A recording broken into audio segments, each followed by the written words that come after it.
The SL-1 accident occurred on January 3, 1961, when a U.S. Army research reactor destroyed itself in a steam explosion.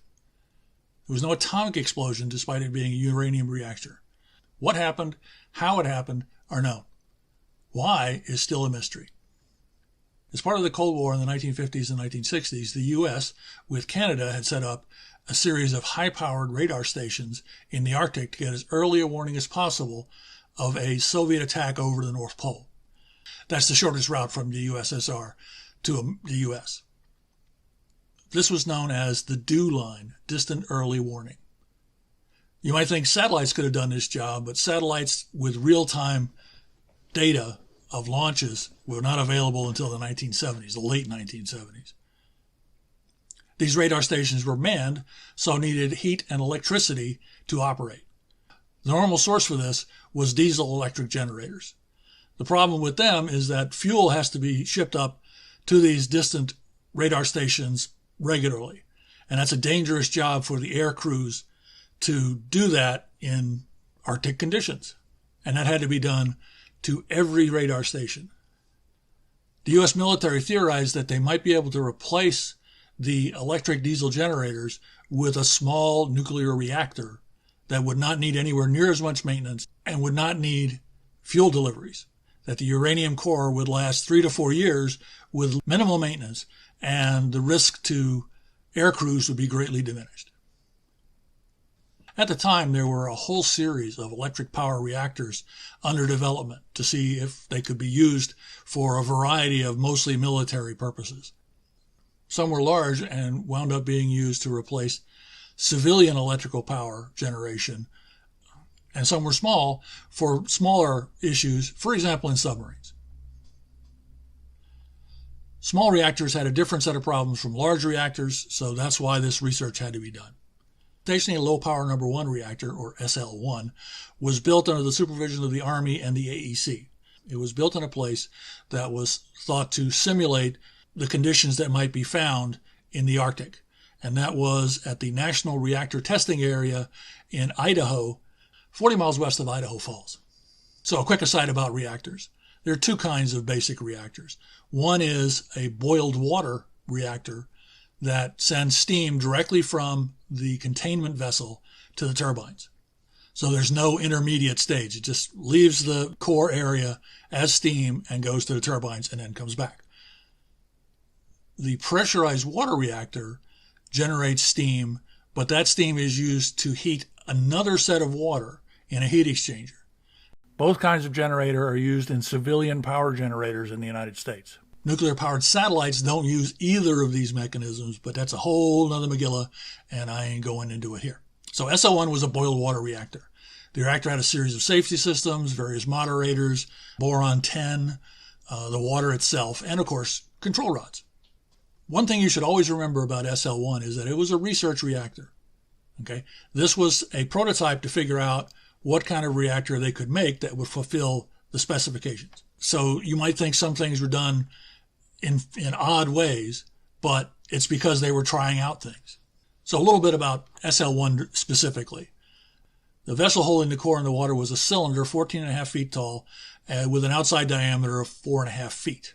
It was constructed of steel, a little less than an inch thick.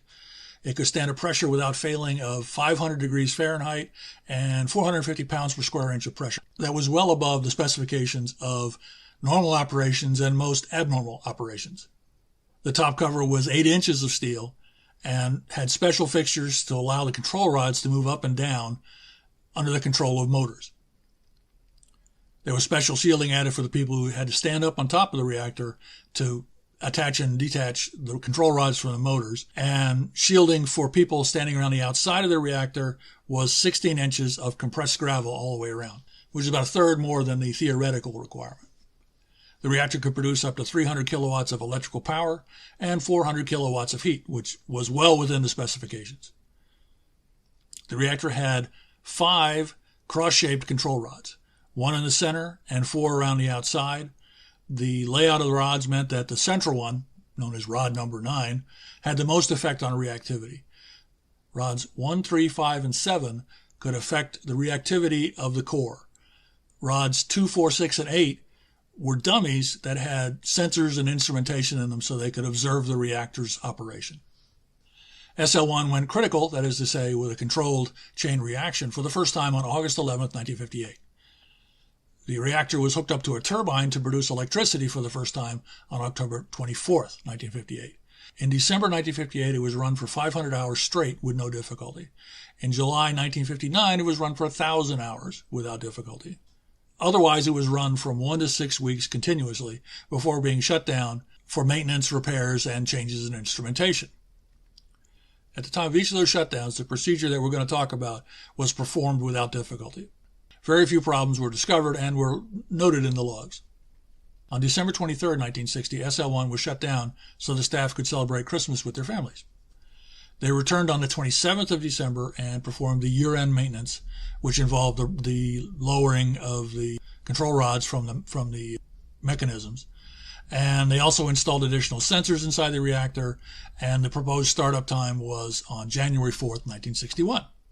The crew for the January 3rd 4 to midnight shift had the task of reattaching the control rods to the motors. That's one of the last tasks before the reactor could be started up. This task had been performed many times without any form of accident, and all crews had been trained in the task, including 8 months of academic and in-the-field training, that is, in the field with other electrical systems. At the end of that training, personnel became known as trainees at SL-1 and had to be babysat by 2 regularly trained folks so they could learn the ropes of SL-1 specifically. The normal operators for that shift were Richard Legg, a Navy CB and electrician, John Burns, an Army soldier, and the other man was Richard Leroy, the trainee. He was there to see what was going on, ask questions, and learn the idiosyncrasies of SL-1.